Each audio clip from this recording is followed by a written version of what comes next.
name of this song is called Whippoorwill. In 2001, the Grammy Awards recognized the indigenous, the First Peoples music.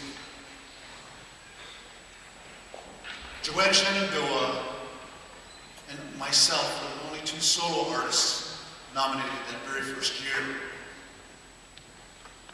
Black Lodge Singers, they were nominated. Lakota Thunder was nominated.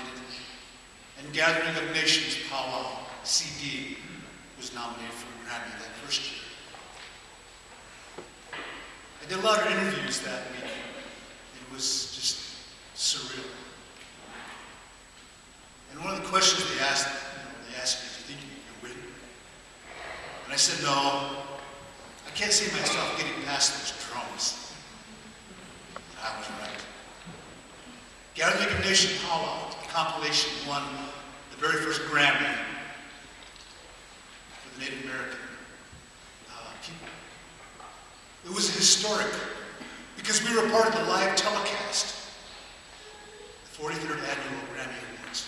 I met a very important man that night, and I'm honored to have met him and shook his hand and looked at him and talked to him. His name is Tony Bennett, and he said this to me. He said, "It is about time that your people have made it here." He was aware of our presence, and he welcomed us.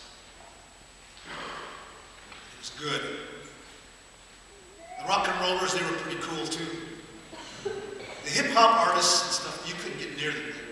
Their entourage would come by. Man, I got along real good with all the black performers. I made good friends with the Temptations. That's pretty cool. Taj Mahal, man, we were having, like that. But those cowboys and those cowgirls, they did not want to even have us look at them. I went over to talk to Shelby Lynn and George Strait. They were standing just like right here. I started walking over and they turned their back on me. And there was others that stood there and got between us and they turned their backs away. Like a wall. I was just amazed. I thought, well, we're keeping with that tradition, I believe. Racism is alive and well in this country. And at the highest levels of music, it definitely was there. But there were people there, like John Mellencamp. He was the most personable, real guy I could ever talk to. There was nothing, he was just out there having fun.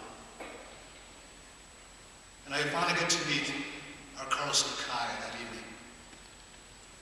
And I walked up to him and I was afraid. He was my idol too.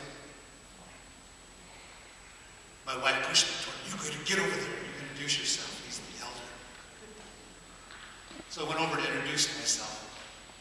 And he introduced me to his wife. And he said, "This is Joseph Firecrow." And his wife said, "No, it's Firecrow." So she corrected right away. And I said, "That's just how it goes." I can relate. I'm always doing that too. My wife would jump in there and set me straight. I learned this song off of back in the reign of cassettes. It didn't have any titles on it, and the song was on there. I didn't know who was the composer was.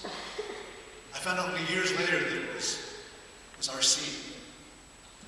And I don't have this on a recording. I should have asked him if I could record it. And maybe next time when I see him, I will do that. I give you this song, Whippoorwill. And to me,